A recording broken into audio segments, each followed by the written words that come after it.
Everyone, welcome to state village.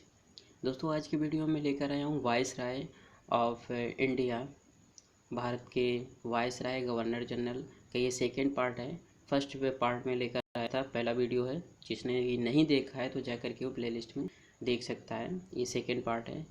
हर एक exam की दृष्टि से अगर देखा जाए तो ये टॉपिक बहुत ही इंपॉर्टेंट है। कोई भी आप एग्ज़ाम की अगर तैयारी कर रहे हैं तो ज़्यादा से ज़्यादा क्वेश्चन इसी टॉपिक से पूछे जाते हैं। तो जिसने भी पहला पार्ट अगर नहीं देखा है तो वो जाकर के प्लेलिस्ट में पहला पार्ट देख सकता है। ये सेकंड पार्ट है। तो चलिए, बने रहिए मेरे साथ और करते हैं वीडियो की शुरुआत।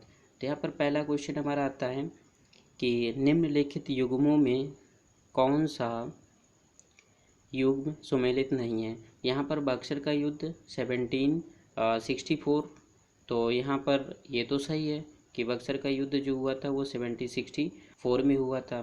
सहायक संधि, तो यहाँ पर सहायक संधि है और ये यहाँ पर मिसप्रिंट है।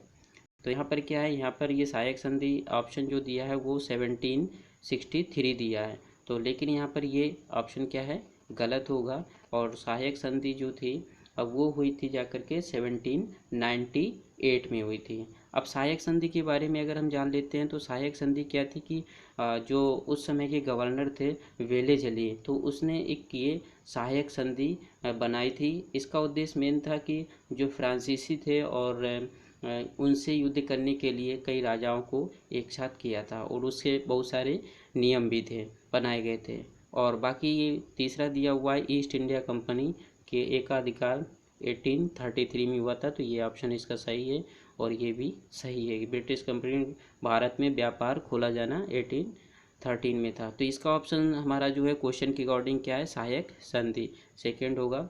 नेक्स्ट क्वेश्चन में आते हैं।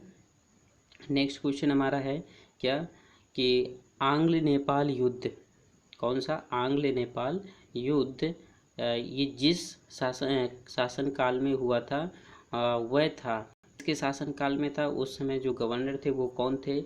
तो यहाँ पर पहला है Lord Cornwallis, Lord Hastings, Lord Wellesley और वारेन हेस्टिंग। तो यहाँ पर ये दोस्तों ऑप्शन सही होता है इसका सेकेंड वाला कि लॉर्ड हेस्टिंग। तो उस समय जो आंग्ल नेपाल युद्ध चल रहा था उस समय जो के शासन काल में जो उस समय गवर्नर थे वो लॉर्ड हेस्टिंग थे। नेक्स्ट क्वेश्चन हमारा आता है सुगौली की संधि हुई थी। तो ये सुगौली की संधि किसके मध्य हुई थी, जब ये नेपाल युद्ध चल रहा था, आंग्ल नेपाल युद्ध हो रहा था, तो उसी समय सुगौली की संधि से युद्ध की समाप्ति हुई थी। जो आंग्ल नेपाल युद्ध था वो सुगौली की संधि से क्या हुआ था, समाप्त हुई थी। तो ये कब हुआ था, ये 1815 में हुआ था। तो इसका ऑप्शन सही है फोर्थ वाला, इसका ऑप्शन सही है फोर्थ। नेक्स्ट क्वेश्चन आते हैं हम।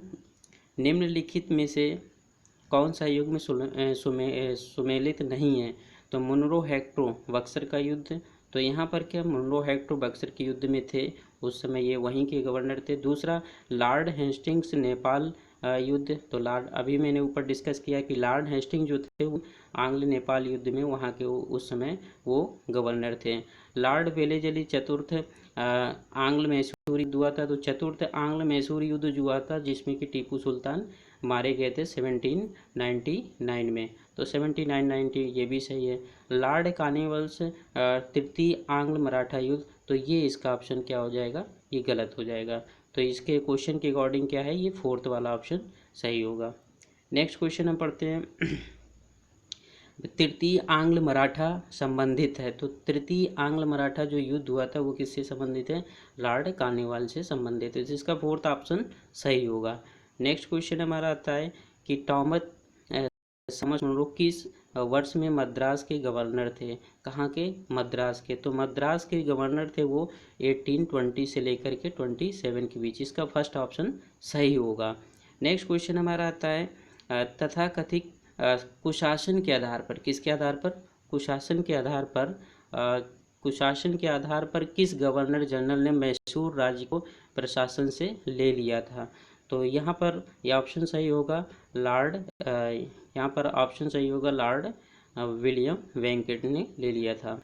नेक्स्ट क्वेश्चन हमारा आता है कि निम्नलिखित बंगाल के गवर्नर जनरलों में से एक तृतीय आंग्ल मैसूर युद्ध में संबंध है, तृतीय आंग्ल मैसूर युद्ध से संबंध है। तो यहाँ पर क्या होगा, तृतीय आंग्ल मैसूर युद्ध से लॉर्ड कार्नवाल संबंध था। तो यहाँ पर ये दूसरा ऑप्शन सही होगा।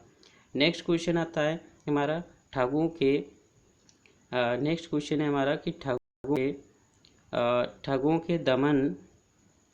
के दमन में निम्नलिखित में कौन सा संबंध था। तो जो ठग थे, और ठग जो थे तो ज़्यादातर क्या थे कि वो सभी थे, हिंदू में भी थे और मुस्लिम में भी थे, सारे लगभग पहले इंडिया में ठगों का ही ज़्यादातर बोलबाला था।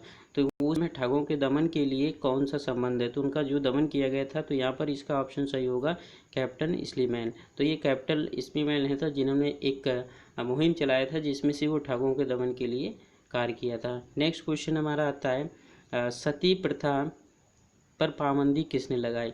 तो यहाँ पर सती प्रथा पर पाबंदी किसने लगाई, तो यहाँ पर आते हैं हमारे लॉर्ड, कौन से आते हैं, लॉर्ड वेंकट। ये थर्ड नंबर इसका सही होगा, इसका थर्ड ऑप्शन सही होगा। लॉर्ड विलियम वेंकट थे जिन्होंने सती प्रथा पर पाबंदी लगाई थी। नेक्स्ट क्वेश्चन आता है हमारा कि विलियम वेंटिक के द्वारा सती प्रथा किस वर्ष समाप्त की गई थी। तो ये सती प्रथा उस समय राजा राम मोहन से राजा राम मोहन जी थे उस समय, और उन्होंने भी इसमें इन्हीं का रोल किया सती प्रथा को अंत करने के लिए। तो ये 1829 में। नेक्स्ट क्वेश्चन हमारा आता है इनमें से किस वर्ष बंगाल के दासों को निर्यात से रोक दिया गया था, किस वर्ष रोका गया था। तो इसका ऑप्शन सही होगा 1789 में। कब रोका गया था इनको, 1789 में। सेकेंड ऑप्शन इसका सही होगा। नेक्स्ट क्वेश्चन हमारा आता है कि लॉर्ड डलहौजी अवध का अंग्रेजी राज्य में विलन निम्नलिखित किस नीति से हुआ था। तो जो लॉर्ड डलहौजी का था उसका था फूल डालो राज करो, तो उसका क्या नीति था, यहाँ पर क्रू प्रशासन रीति था, ये क्रू प्रशासन रीति से उसका हुआ था। और यहाँ पर देखो सहायक संधि की बात करते हैं, तो सहायक संधि का प्रावधान था, जो सहायक संधि बनाई थी वो लॉर्ड वेलेजली ने बनाया था। नेक्स्ट क्वेश्चन यहाँ पर आता है हमारा ये बाघाट रियासत का ब्रिटिश में विलय कब हुआ था। तो बाघाट रियासत का विलय ये आया था 1850 में। कब हुआ था, 1850 में हुआ था।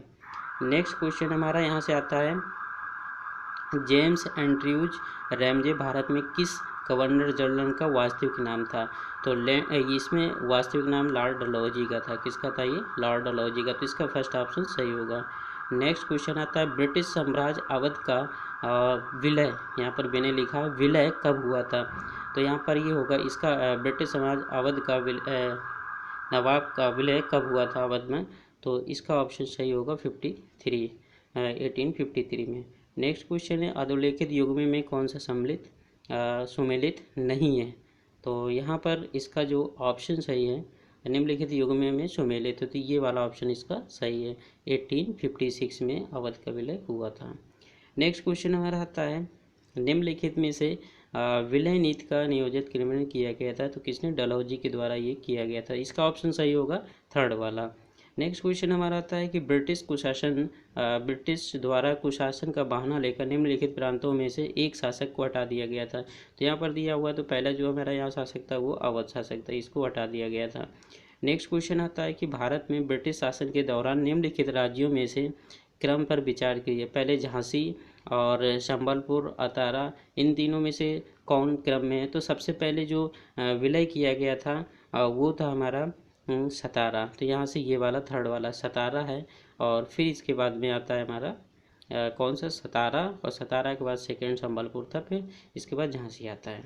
नेक्स्ट क्वेश्चन हमारा आता है तो लॉर्ड डलहौजी ने विलय नीति का प्रथम शिकार निम्नलिखित में से कौन हुआ था। तो यहाँ पर सबसे पहले हमारा सतारा ही हुआ था।